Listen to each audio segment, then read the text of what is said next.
ഞാൻ ചെയ്തിട്ടില്ല ഇങ്ങനത്തെ വേഷം. ഇത്ര കരിയറിൽ ഞാൻ ഇങ്ങനെ ചെയ്തിട്ടില്ല.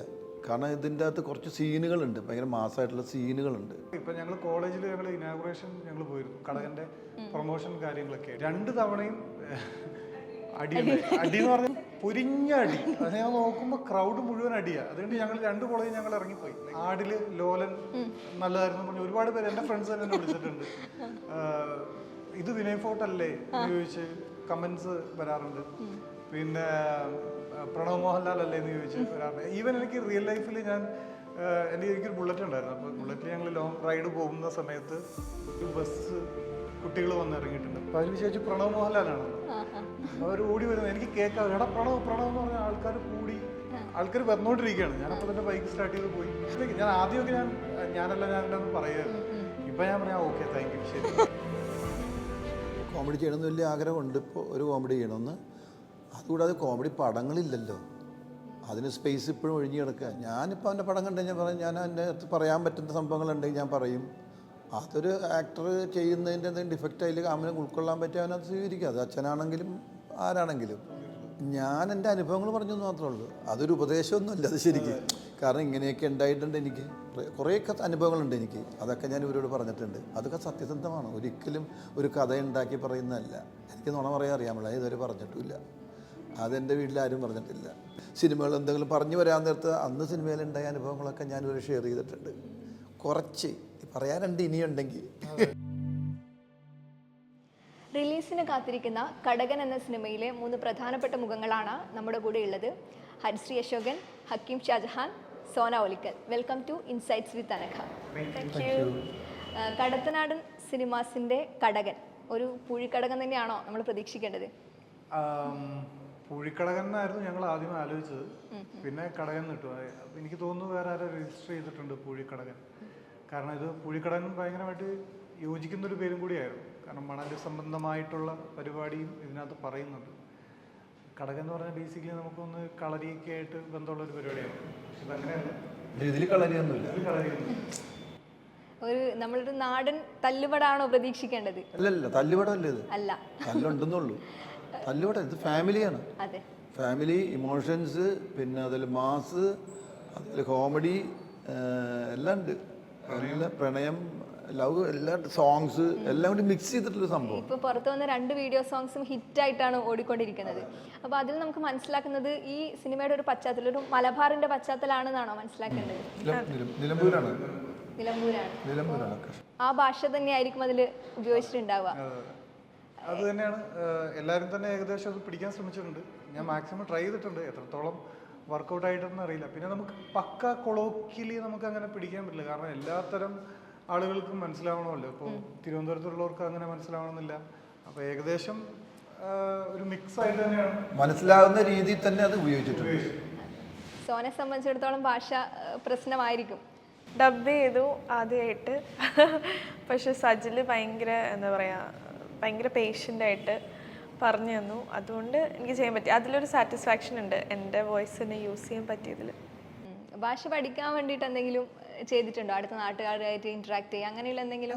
ഓൺ ഷൂട്ടിന്റെ സമയത്ത് തന്നെ സ്ക്രിപ്റ്റ് അങ്ങനെ തന്നെ പറഞ്ഞു തരും. ചെറിയ ചെറിയ കാര്യങ്ങളാണ് നമ്മൾ പിടിച്ചിട്ടുള്ളൂ.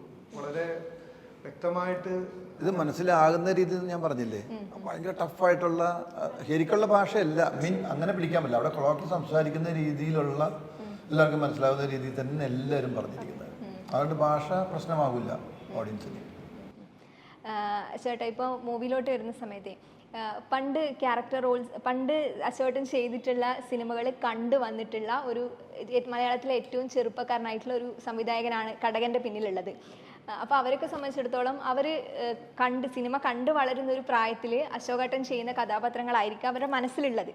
ആ കഥാപാത്രങ്ങളിൽ നിന്ന് ഇപ്പോൾ ഒരു മലയാളത്തിൽ തന്നെ ഏറ്റവും മികച്ച എക്സ്പീരിയൻസ്ഡ് ഉള്ള സംവിധായകന്മാരുടെ ഒരുമിച്ച് വർക്ക് ചെയ്ത അശോകേട്ടൻ ഇപ്പോൾ പുതുമുഖമായിട്ടുള്ള ഒരാളുടെ കൂടെ വർക്ക് ചെയ്യാണ്, ചെറുപ്പക്കാരനായിട്ടുള്ള ഒരു സംവിധായകൻ്റെ കൂടെ.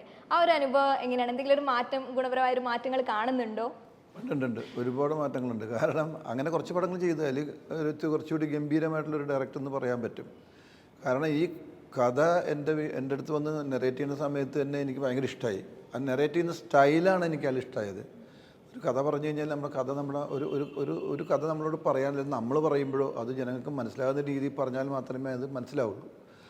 അത് പറയുന്ന രീതിയുണ്ട്, ആ പറയുന്ന രീതിയാണ് എനിക്ക് അയാൾ ഇഷ്ടമായത്. ഞാൻ അപ്പോൾ തന്നെ ഷെയ്ക്കാൻ ചെയ്തിട്ട് ഞാൻ ഓക്കെ, ഞാൻ റെഡിയാണ് ഈ പടം ചെയ്യാൻ. പിന്നെ ഒരു കാര്യം ഞാൻ ചോദിച്ചത്, ഇത് ഞാൻ ചെയ്താൽ നിൽക്കുമോ എന്ന് ചോദിച്ചു. കാരണം ഇതിൻ്റെ അകത്ത് കുറച്ച് സീനുകളുണ്ട്, ഭയങ്കര മാസമായിട്ടുള്ള സീനുകളുണ്ട്. അപ്പോൾ അദ്ദേഹത്തിൻ്റെ മറുപടി സജിൽ പറഞ്ഞതെന്ന് വെച്ചാൽ, ഇത് അശ്വൻ ചെയ്താലേ ശരിയാവുള്ളൂ എന്ന് അങ്ങനെ ഒരു മറുപടി പറഞ്ഞു. ഞാൻ എനിക്ക് ഇപ്പോഴും ഒരു പേടിയുണ്ട്, അത് നിങ്ങൾ കൂടെ നിൽക്കുന്നുകൊണ്ടുള്ളൊരു ധൈര്യമാണ്, ആ ധൈര്യത്തിൽ ഞാൻ ചെയ്യാം എന്ന് പറഞ്ഞിട്ടാണ് ചെയ്യുന്നത്. ഫസ്റ്റ് ഡേ തന്നെ ഞാൻ ചെല്ലുമ്പോൾ ക്ലൈമാക്സിലെ ഒരു ഡയലോഗാണ് ഞാൻ ആദ്യം ഷൂട്ട് ചെയ്യുന്നത്. അത് ചെയ്യുമ്പോൾ പോലും അതായത് ചെന്ന് ജോയിൻ ചെയ്യുന്നുള്ളൂ. അന്ന് തന്നെ ഞാൻ ഷോട്ട് എടുക്കുക കഴിയുമ്പോഴും ചോദിക്കുന്നുണ്ട്, ഓക്കേണാ ചേട്ടാ, ഓക്കെയാണ്, ഞാൻ പക്കയായിരിക്കണം. കാരണം വെച്ചാൽ ഞാൻ ചെയ്തിട്ടില്ല ഇങ്ങനത്തെ വേഷം, ഇത്ര കരിയറിൽ ഞാൻ ഇങ്ങനെ ചെയ്തിട്ടില്ല. അപ്പോൾ അതുകൊണ്ട് ഒരു പൊടിക്ക് പോലും വിട്ടുവീഴ്ചയില്ലാതെ പിടിച്ചോളണം, എന്നെ എവിടെയെങ്കിലും പാളിയാൽ പിടിച്ചോളണം എന്ന് പറഞ്ഞു. അങ്ങനെ അവർ പിന്നെ കൂടെ നിന്നു എല്ലാവരും. അതായത് ഇപ്പോൾ നേരത്തെ പറഞ്ഞ പോലെ എൻ്റെ സിനിമ എല്ലാം കാണാത്തവരാണ്. കാരണം ഞാൻ ചെയ്തുകൊണ്ട സമയത്ത് പോലും ജനിച്ചിട്ടില്ലാത്ത കുറേ ആൾക്കാരുണ്ട് അതിൻ്റെ അകത്ത്. അവർക്ക് പോലും അവരുടെയും കൂടെ ഞാൻ അങ്ങോട്ട് കൂടി, ഈ അക്കീം ഇവരൊക്കെ ആയിട്ട് ഒരുമിച്ച് ഞങ്ങൾ അങ്ങോട്ട് ഒരു പാട്ടും കഥ പറച്ചിലും ഒരു ഫെസ്റ്റിവൽ ടീം പോലെ ഞങ്ങൾ അങ്ങോട്ട് പൊളിച്ചു അവിടെ. അതൊക്കെ ഭയങ്കര ഗംഭീരമാക്കി. അവരെ സംബന്ധിച്ചിടത്തോളം ഒരു പ്രഷർ എന്ന് പറയുന്നത് സ്വാഭാവികമായിട്ടും അശോകൻ ചേട്ടൻ്റെ രമണനും ജഗ ഒക്കെ കേട്ടിട്ടാണ് അവർ വരുന്നത്. ആ അശോകൻ ചേട്ടനെ ഈ സിനിമയിലേക്ക് പ്ലേസ് ചെയ്യാണ്. അപ്പോൾ അവര് സ്വാഭാവികമായിട്ട് അവർക്കൊരു പ്രഷർ ഉണ്ടാവും. അപ്പോൾ അവരെ കംഫർട്ട് ചെയ്യാൻ വേണ്ടിയിട്ട് അശോകൻ എന്തെങ്കിലും ചെയ്തിട്ടുണ്ടോ? ഇതിൽ ഞാൻ അവരെ കംഫർട്ട് ചെയ്യാൻ വേണ്ടിയിട്ടല്ല, മെയിൻ ഇതിപ്പോൾ ഈ ക്യാരക്ടർ എന്നെ ഏൽപ്പിക്കണമെന്ന് തോന്നിയത് എങ്ങനെയാണെന്ന് അവരാണ് തീരുമാനിക്കേണ്ടത്. അപ്പോൾ അതാണ് ഞാൻ ചോദിച്ചത്, ഞാൻ ചെയ്ത് ശരിയാവുമോ ഇത് എന്ന് ചോദിച്ചത്. അപ്പോൾ അവർ ഏതൊക്കെയോ ഞാൻ ഇങ്ങനെ സീരിയസ് ആയിട്ട് ചെയ്തിരിക്കുന്ന വേഷങ്ങൾ കണ്ടിട്ടുണ്ടാവാം ചിലപ്പോൾ. പിന്നെ എൻ്റെ ആകാരം, എൻ്റെ രൂപം ഇതൊക്കെ കണ്ടുവച്ചിട്ട് ഞാൻ പിന്നെ അക്കീമിൻ്റെ വാപ്പയായിട്ട് അഭിനയിക്കുന്ന, അപ്പോൾ ആ ക്യാരക്ടർ ഇങ്ങനെ ബോൾഡായിട്ട് നിൽക്കുന്ന ക്യാരക്ടറാണ് അക്കീമിൻ്റെ, ഭയങ്കര ബോൾഡാണ്. അപ്പോൾ അതിനെ എൻ്റെ മകൻ വഴിതെറ്റി പോകാതിരിക്കാൻ വേണ്ടി ഞാൻ ചെയ്തു വെച്ചങ്ങനെ പണ്ട് ചെയ്തു വെച്ചങ്ങനെ കുറേ അലമ്പുകളുണ്ട്. അപ്പോൾ അതൊക്കെ അറിയാവുന്ന വാപ്പയാണ് ഞാൻ, അതിൽ അനുഭവങ്ങളുണ്ട് എനിക്ക്. ആ വഴി കൂടി മകൻ പോകരുതെന്ന് കരുതിയിട്ട് ഒരു കടിഞ്ഞാണിടുന്ന ഒരു വാപ്പയാണ്. അപ്പോൾ ആ സമയത്ത് മോനോട് ആരെങ്കിലും എന്തെങ്കിലും എതിർത്ത് പറയുകയോ അവനെതിരെ എന്തെങ്കിലും ആരും ശബ്ദിക്കുകയോ അടിക്കുകയോ ഉണ്ടെങ്കിൽ അവിടെ നമ്മൾ മാസമാകുന്നുമുണ്ട്. അതൊക്കെ മോൻ്റെ നന്മയ്ക്ക് വേണ്ടിയിട്ട് ഉള്ളതാണ്. അപ്പോൾ അതുകൊണ്ട് തന്നെ ഇതൊരു ഫാമിലിയാണ് ശരിക്കും സിനിമ.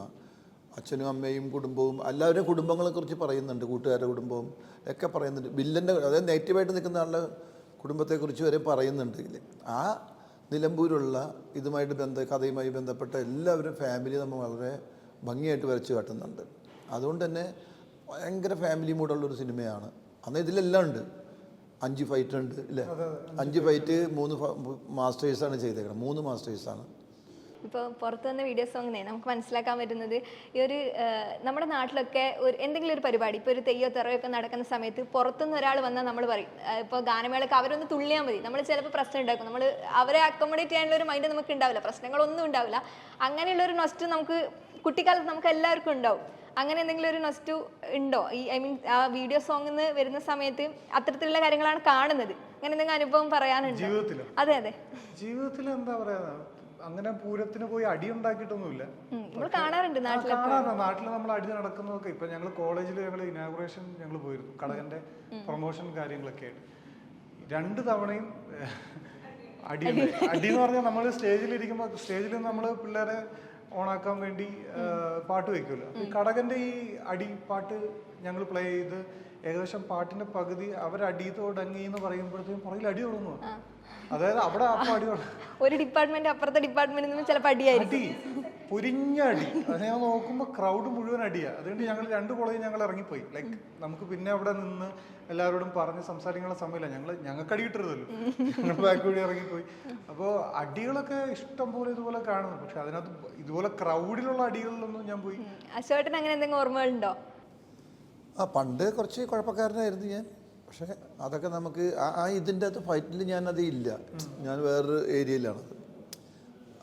പണ്ടും നമ്മളൊക്കെ പ്രശ്നങ്ങളൊക്കെ ഉണ്ടാക്കിയിട്ടുണ്ട്. പക്ഷെ അതൊക്കെ ഒരു കാലഘട്ടമാണത് അല്ലേ, അതൊക്കെ നമുക്ക് ഓർമ്മ വരും ചിലപ്പോൾ.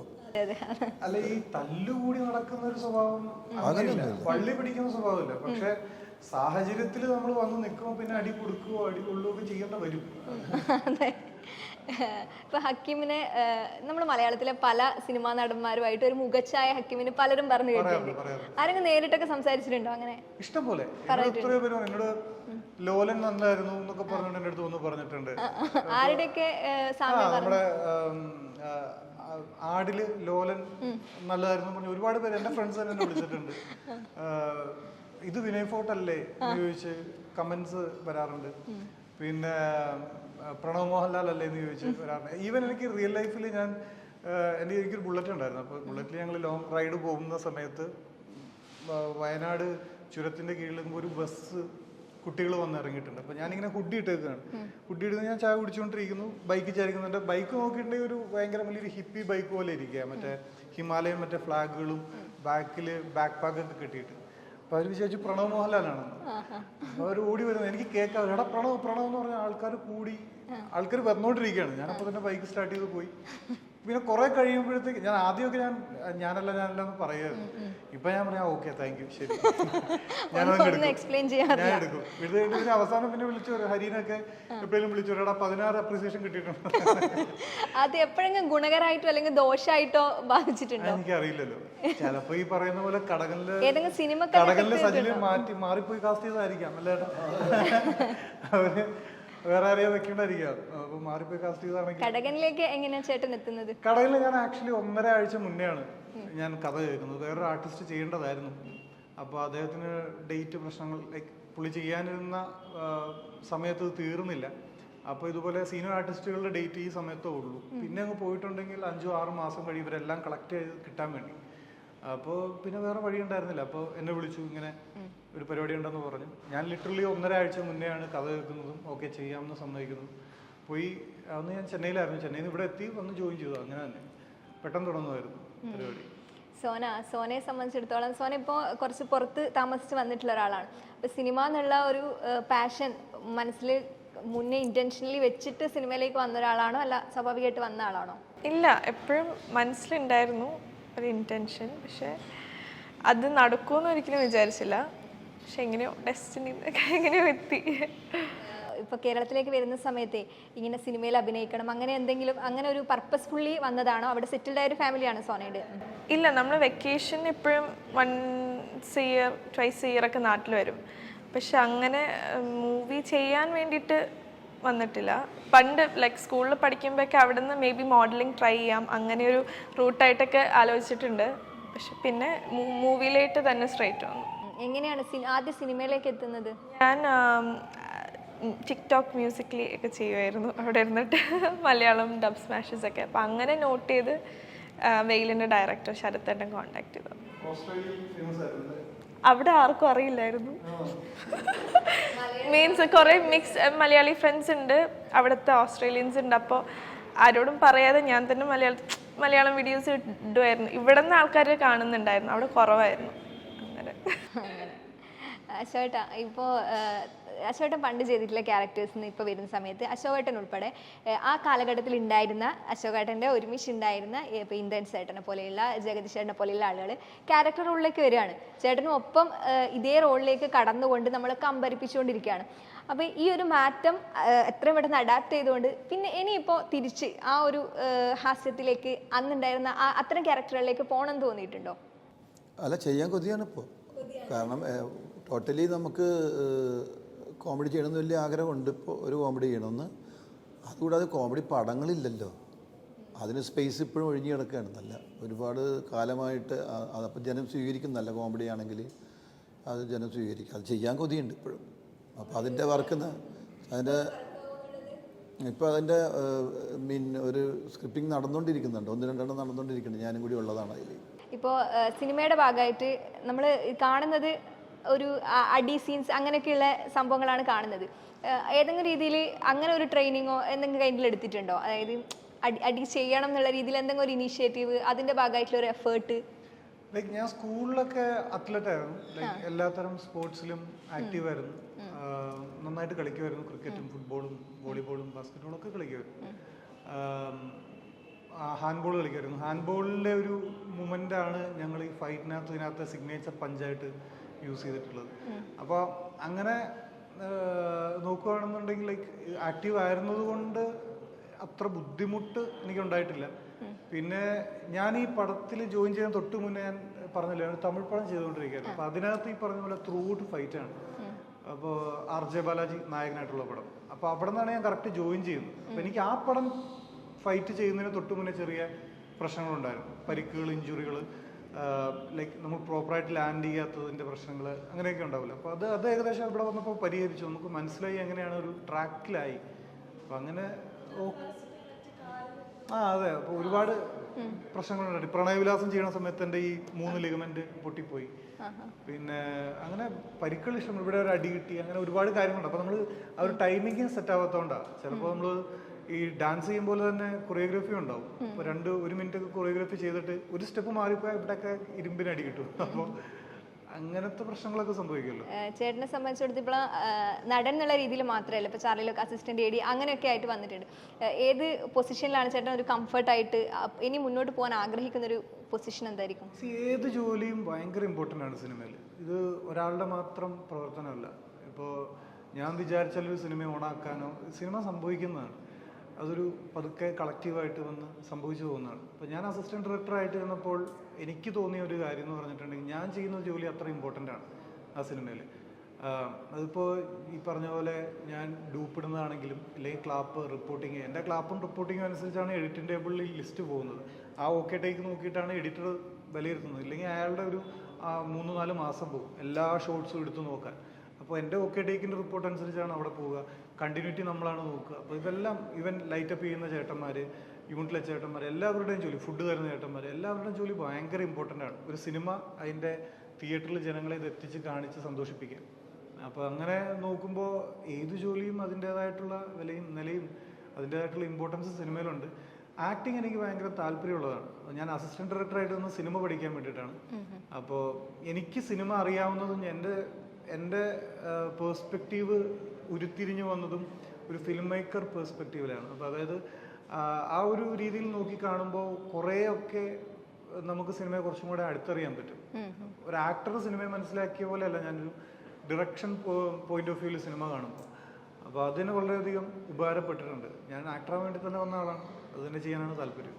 അശ്വൻ ചേട്ടാ, ഇപ്പോൾ ചേട്ടൻ ചോദിച്ചും കേട്ടും ഉത്തരം പറഞ്ഞും മടുത്തിട്ടുള്ളൊരു ചോദ്യമായിരിക്കും. ഇപ്പോൾ അർജുന അശോക് ഇപ്പം കടകൻ വരുന്ന അതേ സമയത്ത് തന്നെയാണ് ഭ്രമയുഗം വരുന്നത്. അപ്പോൾ ഈ ഒരു ചേട്ടൻ അർജുൻ്റെ സിനിമ കാണുന്ന സമയത്തെ ഒരു അഭിനേതാവ് എന്നുള്ള രീതിയിലാണോ കമൻറ്റ് ചെയ്യാറ്, അല്ല അച്ഛൻ എന്നുള്ള രീതിയിലാണോ മകനോട് കമൻസ് പറയാറുള്ളത്?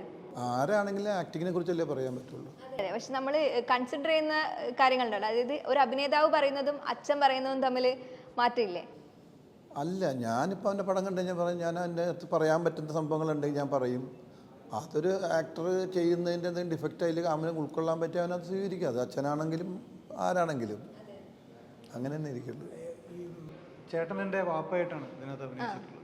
അപ്പോൾ ഞങ്ങൾ അച്ഛൻ മകൻ ബോണ്ട് ഭയങ്കര രസമായിട്ടാണ് ഇതിനകത്ത് വർക്കൗട്ടായിട്ടുള്ളത്. പക്ഷേ ഓൺ സ്ക്രീനിൽ ഞങ്ങൾ അച്ഛൻ മകൻ നിൽക്കുമ്പോൾ ഉള്ളൊരു വൈബ് ഉണ്ടല്ലോ, ലൈക്ക് എനിക്ക് എൻ്റെ പേരൻസിനോട് തോന്നിയിട്ടുള്ളത്, ലൈക്ക് കോൺഫ്ലിക്റ്റിൻ്റെ സമയത്ത് നമ്മൾ പേരൻസിനോട് സംസാരിക്കുന്ന ആ ഒരു വികാരം ഉണ്ടല്ലോ, എനിക്ക് ഭയങ്കരമായിട്ട് ഫീൽ ചെയ്തിട്ടുണ്ട്. പക്ഷേ അത് മാത്രമല്ല, ഇത് കഴിഞ്ഞ് നമ്മൾ ക്യാരവനിലിരുന്ന് സംസാരിക്കുമ്പോൾ, ഇല്ലെങ്കിൽ ഇതുപോലെ ഫ്രീ ടൈമിലിരുന്ന് സംസാരിക്കുമ്പോൾ അശോകൻ ചേട്ടൻ പറഞ്ഞു തരുന്ന ഗുണപാഠങ്ങളുണ്ട്. കുറേ സിനിമയിൽ സംഭവിച്ചിട്ടുള്ള 10-36 വർഷമായിട്ടുള്ള എക്സ്പീരിയൻസ് ഉണ്ട്. അപ്പോൾ ആ ഒരു ഗുണപാഠം ഒരു അച്ഛൻ മകനോട് പറഞ്ഞു കൊടുക്കുന്ന അതേ ഗുണപാഠം അതുപോലെ തന്നെ എന്നോട് പറഞ്ഞു തരുമ്പോൾ എനിക്കത് കറക്റ്റായിട്ട് കണക്റ്റ് ആയിട്ടുണ്ട്. ഉറപ്പായിട്ടും ആ ഒരു മകനോട് മാത്രമേ ഇത് പറയുള്ളൂ, ഇല്ലെങ്കിൽ അങ്ങനെ ഉള്ളൂ, ഉപദേശിക്കൂ എന്നുള്ള പരിപാടിയൊന്നുമില്ല.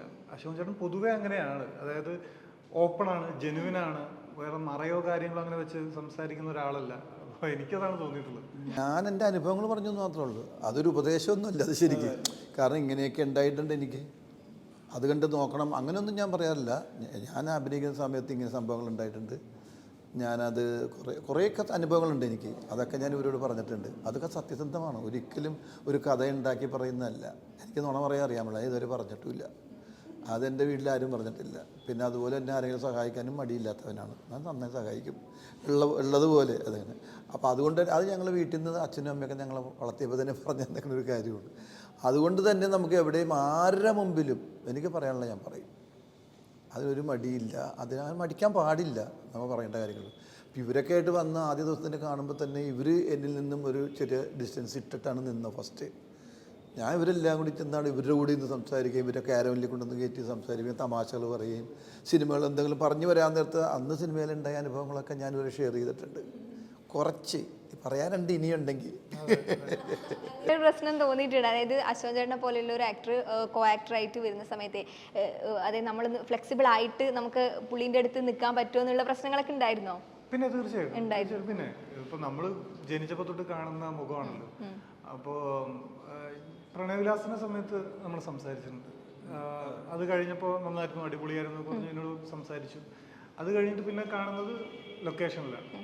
അപ്പോൾ ഇങ്ങനെ എനിക്കറിയില്ലായിരുന്നു. അപ്പോൾ പെട്ടെന്ന് തന്നെ അർജുൻ വിളിച്ചിട്ട് പറഞ്ഞു അച്ഛൻ എത്തിയിട്ടുണ്ട്, എങ്ങനെയാണ് കാര്യങ്ങളൊക്കെ ഓക്കെ അല്ലേ, സെറ്റല്ലേ എന്നൊക്കെ ചോദിച്ചപ്പോഴത്തേക്ക് അപ്പോഴേ അറിഞ്ഞ് എത്തിയെന്നുള്ളൂ. അപ്പോൾ ഞാൻ പെട്ടെന്ന് ക്യാരവനിൽ ചെന്നു. പിന്നെ ലൈക്ക് നമ്മുടെ സുഹൃത്തിൻ്റെ അച്ഛൻ എന്നുള്ളതിനേക്കാൾ ഉപരി നമ്മൾ എന്താ പറയുക, പണ്ട് തൊട്ടേ കണ്ട് ആ ഒരു റെസ്പെക്റ്റ് ഉണ്ടല്ലോ. അപ്പോൾ ആ ഒരു പേടിയുണ്ട്, അതായത് ഞാൻ പറഞ്ഞ ഓക്കെ ആവുമോ, അതുകൊണ്ട് നമ്മൾ മാക്സിമം മിണ്ടാതിരിക്കുക എന്നുള്ളത്. പക്ഷെ അശോക് ചേട്ടൻ ഇങ്ങനെ എന്താ പറയാ, ഫസ്റ്റ് ഡേ തന്നെ എല്ലാവരും മിങ്കിളായി. ഭയങ്കര ആർട്ടിസ്റ്റ് മാത്രമല്ല എല്ലാവരും അസിസ്റ്റന്റ് ഡയറക്ടർമാരായിട്ടാണെങ്കിലും ടെക്നീഷ്യന്മാരായിട്ടും ചായനും വാ എന്നും പറഞ്ഞ് വിളിച്ച് അവിടേക്ക് ഇരുത്തി. രസമല്ലേ അത്? അല്ലെങ്കിൽ നമ്മൾ ബോറടിക്കും. പക്ഷെ അവിടെ ചെന്ന് ഇപ്പം ഞാൻ ഭയങ്കര യങ്ങായി എന്നുള്ളതാണ്. ഇവരൊക്കെ പിള്ളേരാണ്, ഞാൻ മാത്രം അവിടെ സീനിയറായിട്ടുള്ളൊരു ആർട്ടിസ്റ്റുണ്ട്. എല്ലാവരും കൂടി സംസാരിച്ചപ്പോൾ ഞാൻ ഇവരുടെ ഗ്യാങ്ങിൽ ഞങ്ങളുടെ ആളായി. പിന്നെ പൊളിയായിരുന്നു.